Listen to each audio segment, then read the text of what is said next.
Você já sentiu aquele arrepio? Não aquele frio que vem com a noite, ou o vento gelado do inverno. Tô falando de um gelo que nasce lá no fundo da espinha, que te diz, sem palavras, que tem algo de muito, muito errado acontecendo. Que a realidade, essa coisa sólida que a gente pisa e chama de normal, é só uma cortina fina, rasgada em alguns pontos, escondendo abismos que a mente humana não foi feita para encarar. Pois é, eu senti, e depois que a gente sente, não tem mais volta. O mundo nunca mais é o mesmo. Essa é a história de como o silêncio de uma biblioteca antiga pode ser mais assustador que qualquer grito de desespero. Meu nome é Gabriel, ou era. Hoje em dia, eu nem sei mais quem sou, mas na época, eu era só um arquivista, um rato de biblioteca, como meus amigos gostavam de me chamar. Meu trabalho, catalogar e restaurar velhos tomos, manuscritos esquecidos, o pó da história acumulado em caixas e prateleiras. Eu sempre amei o cheiro de papel velho, o toque do pergaminho ressecado, a sensação de estar desenterrando segredos há muito tempo soterrados. Era um dia comum, cinzento, como tantos outros em São Paulo. Eu estava no porão de uma antiga mansão na Avenida Paulista, que tinha sido comprada para virar um centro cultural.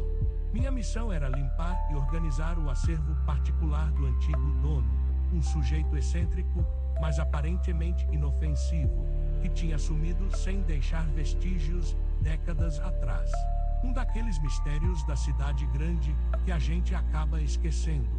O porão era uma bagunça, um labirinto de estantes empoeiradas e caixas úmidas. O ar era pesado, com um cheiro denso de mofo, ferrugem e, de alguma forma, algo mais. Um cheiro sutil, quase metálico, que me dava uma leve dor de cabeça, como se o oxigênio fosse mais denso ali. Eu usava uma máscara, mas o cheiro parecia penetrar tudo. Enquanto eu afastava pilhas de jornais amarelados e mapas rasgados, meus dedos tocaram em algo diferente atrás de uma estante falsa, uma passagem secreta meio mal ajambrada. Para ser sincero, eu nem me surpreendi muito. Mansões antigas sempre têm seus segredos, mas o que eu encontrei lá dentro, isso mudou tudo. Não era um cofre com joias, nem uma pilha de dinheiro. Era uma única caixa, feita de um tipo de madeira escura, que parecia absorver a luz em vez de refletir. Não tinha fecho, nem cadeado. Só um entalhe estranho na tampa, um padrão geométrico, que parecia se mover se você olhasse muito tempo. Abri a caixa, lá dentro, repousava um volume, sem capa, sem título aparente. As páginas eram de um material que não parecia papel. Tinha a textura de couro velho, mas era mais fino, quase translúcido, e uma cor entre o cinza e o marrom, como pele mumificada. A tinta era o que mais me chamou a atenção. Era de um vermelho escuro, quase preto, e parecia pulsar, como se fosse sangue coagulado que ainda estivesse vivo. E a escrita não era de nenhuma língua que eu conhecia. Era um emaranhado de símbolos, círculos concêntricos e linhas angulosas que davam um nó na cabeça só de olhar. Eu devia ter fechado a caixa e esquecido, chamado a polícia, qualquer coisa, mas a curiosidade, essa maldição humana, me fisgou. Peguei o livro. Tinha um peso inexplicável, parecia mais pesado do que o tamanho indicava, e estava frio, estranhamente frio, mesmo com a temperatura ambiente do porão. Levei o livro pro meu apartamento. Decidi não mencionar a descoberta para ninguém. Era minha, só minha. Naquela noite, comecei a tentar decifrar. Não era uma questão de ler, mas de sentir. Cada símbolo parecia vibrar, cada curva, cada ângulo, como se contivesse uma energia latente, pronta para se desdobrar.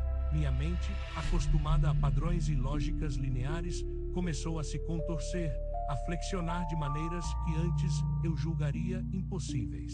Passava horas debruçado sobre as páginas, a luz fraca da minha escrivaninha, lançando sombras que dançavam ao meu redor, projetando figuras distorcidas nas paredes, quase como se o próprio ambiente estivesse se tornando maleável à influência do tom. As primeiras noites foram de uma euforia singular, uma exaltação febril.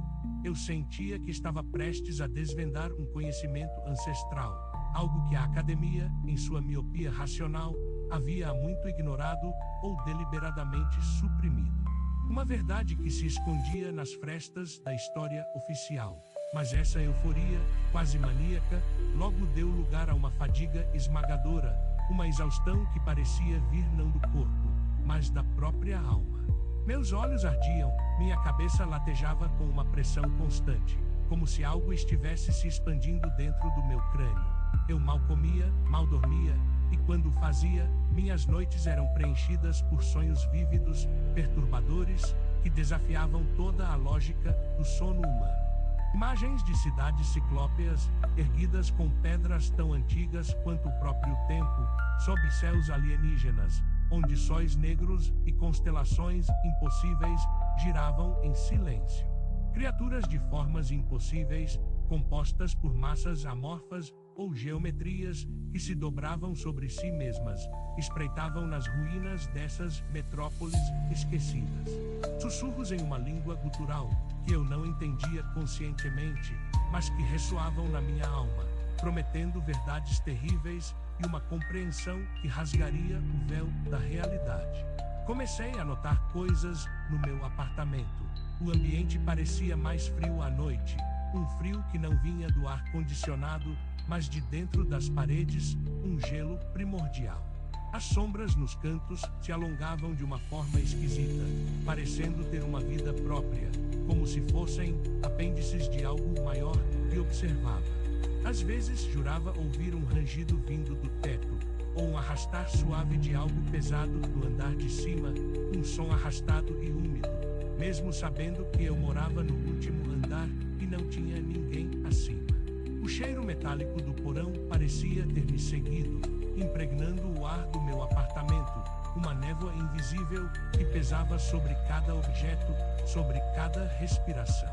Meus amigos ligavam, perguntavam por que eu tinha sumido. Eu inventava desculpas, dizia que estava doente, que tinha muito trabalho. A verdade é que o livro tinha virado meu mundo. Minha única companhia. Eu sentia uma atração irresistível por ele, como se fosse um imã puxando todos os meus pensamentos, e ele respondia. Com o tempo, comecei a entender fragmentos da escrita. Não com a lógica de um idioma, mas com a intuição de um pesadelo. Eram revelações sobre entidades que existiam antes do tempo, que dormiam sob a crosta terrestre, em dimensões que se sobrepunham à nossa. Deuses antigos, mas não os deuses que as religiões humanas inventaram. Não, esses eram muito mais velhos, muito mais indiferentes, e muito, muito mais famintos. O livro não era apenas um registro, era um mapa, uma chave, e, ao decifrá-lo, eu estava, de alguma forma, ativando algo. A tensão dentro de mim crescia a cada dia, eu estava paranoico. Olhava por cima do ombro, sentia que estava sendo observado por algo que eu não podia ver, mas que sabia que estava ali. A comida perdia o gosto, a música soava distorcida. O único conforto era o toque frio e pesado do livro em minhas mãos.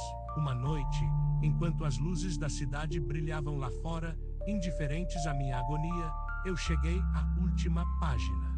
Ou o que parecia ser a última. Lá havia um símbolo maior, mais complexo que os outros, e a tinta, mais vermelha do que nunca, pulsava de um jeito que eu podia sentir nas minhas próprias veias. Eu toquei o símbolo. No mesmo instante, um frio que não era deste mundo me atravessou, penetrando cada célula, cada fibra do meu ser. Não era o frio do gelo que congela a carne, mas o frio do vácuo absoluto, do espaço entre as estrelas, de um nada que é tão completo que se torna uma presença insuportável. O ar no meu apartamento se tornou denso, quase líquido, pesado e irrespirável, como se a própria atmosfera tivesse sido corrompida por uma substância alienígena. E o cheiro metálico que me acompanhava desde o porão se intensificou a ponto de me sufocar, misturado agora a um odor rançoso, que me fez lembrar de algo muito antigo e muito morto, uma putrefação cósmica. As luzes da rua lá fora pareceram diminuir, empalidecer, como se o mundo inteiro estivesse se apagando, engolido por uma escuridão que vinha de dentro.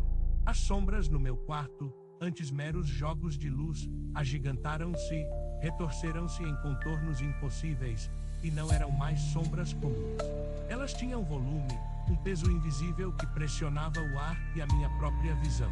De repente, uma delas se estendeu do canto mais escuro, longa e fina, como um tentáculo feito de escuridão pura, e eu senti um roçar gelado na minha nuca, um toque que parecia sugar o calor e a sanidade. Não havia uma forma definida, nada que meus olhos pudessem processar como um ser, apenas uma massa escura, insondável, de um negrume que parecia devorar a luz, preenchendo o espaço entre mim e o teto, curvando a realidade à sua volta. Mas eu sabia o que era. Meu instinto mais profundo, mais antigo que a razão, gritava a verdade. Era a coisa do livro, a coisa que o antigo dono da mansão tinha tentado guardar, ou talvez, com sua própria curiosidade, havia despertado e libertado. Minha mente, já fragilizada, partiu-se em milhões de estilhaços. Vi flashes de realidades impossíveis, cenários que desafiavam a lógica da física, cores que não existem no espectro humano, tons de roxo abissal e verde putrefato. Ouvi sons que fariam qualquer um enlouquecer, harmonias dissonantes de universos moribundos, o rasgar do tecido do tempo-espaço. Milhões de vozes sussurravam ao mesmo tempo, todas em línguas guturais, sibilantes, que nunca foram faladas na terra, chamando meu nome, mas não como Gabriel. Chamando algo que eu estava me tornando, uma nova casca para um horror primordial. Eram nomes de abismos, de vazio, de esquecimento cósmico. Eu gritei. Um grito que parecia vir, não da minha garganta, mas de uma parte primordial da minha alma, que ressoou no vazio recém-aberto da minha percepção. Um grito de desespero e de pura incompreensão diante da insignificância humana. O livro caiu das minhas mãos, batendo no chão com um baque surdo, e a tinta na última página explodiu em um líquido vermelho escuro, que se espalhou como uma mancha viva, pulsando por um instante antes de se estender e desaparecer no tapete.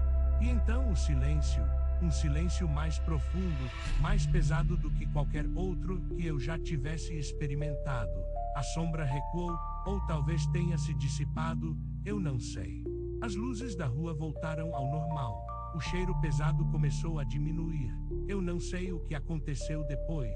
Minha memória está embaçada. Dias, semanas, talvez meses se passaram. Eu acordei num lugar estranho, uma cama fria, com um gosto metálico na boca.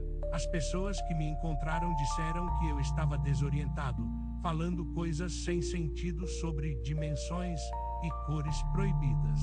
Me levaram para um hospital, um lugar com paredes brancas e um cheiro forte de desinfetante.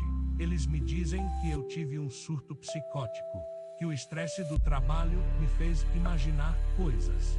Mas eu sei a verdade, eu sei o que vi, eu sei o que senti. Voltei para o meu apartamento depois de um tempo. Ele estava exatamente como eu o tinha deixado. Apenas o livro tinha desaparecido. Não havia vestígios, nenhuma mancha vermelha no chão, nada, a não ser uma coisa, uma pequena marca escura e sutil na minha pele, bem na palma da minha mão. Um padrão familiar, o mesmo símbolo da última página. Hoje, eu passo meus dias observando o céu noturno, procurando por constelações que eu sei que não deveriam estar lá. E às vezes eu vejo, não estrelas, mas padrões, formas, e sinto o frio de novo, aquele mesmo gelo, vindo de dentro, e o porão da mansão foi lacrado. Ninguém nunca mais encontrou a caixa, ou qualquer vestígio do livro, mas eu sei que ele esteve lá, e ele me tocou, e agora, parte dele vive em mim. Uma parte que sussurra, que me mostra vislumbres de um universo indiferente, onde a humanidade é apenas um grão de poeira. E às vezes, à noite, quando o silêncio é total, eu sinto uma vontade irresistível de ir até uma parede, a parede mais próxima, e começar a coçar, a raspar, procurando por uma passagem. Para ver o que mais pode estar escondido, para abrir mais uma porta, Porque o conhecimento, uma vez que você o encontra, mesmo que seja proibido, nunca te deixa. Ele se torna parte de você, e espera. E você tem certeza que não há mais nada escondido no seu sótão, embaixo daquelas tábuas soltas, atrás daquela estante antiga? Tenho certeza que não. Mas será que você consegue ter certeza de tudo? Ou será que o universo é um lugar muito maior do que você consegue imaginar, com segredos muito mais antigos do que a própria luz? Pensa bem, antes que o silêncio comece a te sussurrar também.